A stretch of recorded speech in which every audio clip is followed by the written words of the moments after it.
and that's our next topic, is moving on to Jarrett Stidham starting this week. And I think it's the right play, to be honest, for the Patriots. I mean, he was a draft pick, fourth-round draft pick in 2019. It's time to see really what we have in him and if he can play in the NFL. We really didn't get to see much out of him last week. He came in and played the second half, but you really didn't see much of the offense. Really wasn't any better than Cam Newton, to be honest, but at least we're getting to see that.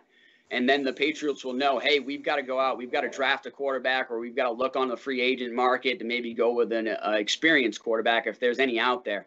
I know maybe, this is backtracking a little bit, but maybe not, because we're talking about the quarterback. I know in the offseason, Cam Newton was not my first pick to be able to play for the Patriots. I was really looking for the Patriots to target Teddy Bridgewater or Jameis Winston even. You got Jameis Winston as a backup in New Orleans, and you got Teddy Bridgewater playing in Carolina. But, I mean, to be honest, Teddy Bridgewater hasn't played that great himself, and he's looking to maybe be replaced. But who knows what he would have done in McDaniel's offense here in New England. So, but I'm looking to see what Jarrett Stidham can do on Sunday, and I'm sure the Patriots are too. Yeah, I'd like to see him too, especially as a fan of the Pats. I'd like to see more of Stidham. He didn't play well this past week, but there were some games where he did get into the game, and it seemed to liven up the passing offense. You saw N'Keal Harry catch a touchdown from him against the Chiefs. He came in a couple other games, and the ball just seemed to move better when he was throwing the ball, at least through the air.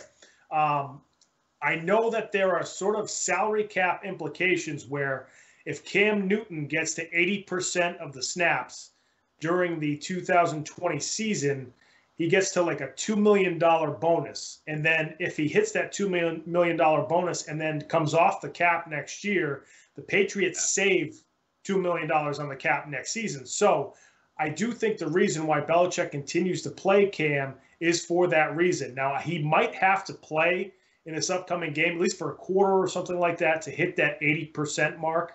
I'm not sure. The threshold, exactly. So I'm not sure if he might start a quarter. He might start the first half and then Stidham play the second half. I don't know. I would like to see Stidham at least get a half in, to try to do something offensively. He's going up against the Jets. Their defense just isn't that great, although they've looked decent the past couple of weeks, surprisingly. But I would like to see Stidham get some time, at least a full half, if not the entire game. But I do understand, if there's salary cap implications, why Belichick wants to continue to start Cam to hit that 80% threshold, like we were just talking about. Pats aren't making the playoffs, but a lot of teams are in contention right now. We have the extra playoff spot this season.